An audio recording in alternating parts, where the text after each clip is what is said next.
হঠাৎ কমে গেল প্রায় ৯,৫০০ কোটি টাকা। ঢাকার মেট্রো রেল প্রকল্পে কি এমন ঘটল? দীর্ঘদিন আটকে থাকা MRT line ৫-এর Gabtali Dasherkandi southern রুটের ব্যয় আরও কমানো হয়েছে ২,২১৭ কোটি টাকা। মূলত প্রকল্পের সুদের হিসাব থেকে প্রায় ২,০০০ কোটি টাকা বাদ দেওয়া এবং জমি অধিগ্রহণ ও প্রশাসনিক খরচ সংশোধনের কারণেই এই সাশ্রয়। ফলে সম্পূর্ণ প্রকল্পের ব্যয় নেমে এসেছে ৪৫,৫০৩ কোটি টাকায়। আওয়ামী লীগ সরকারের সময়কার মূল প্রস্তাবের তুলনায় এখন ব্যয় কমেছে প্রায় ৯,১১৫ কোটি টাকা। প্রকল্প পরিচালক জানিয়েছেন, ব্যয় কমলেও বাস্তবায়নে কোনো প্রভাব পড়বে না। এডিবি ও দক্ষিণ কোরিয়া ঋণ দিতে সম্মতি জানিয়েছে প্রায় ৩০,৩০৬ কোটি টাকার।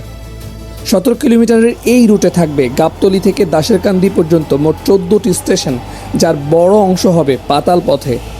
সংশোধিত প্রস্তাব এখন পরিকল্পনা কমিশনে পাঠানো হয়েছে অনুমোদনের জন্য।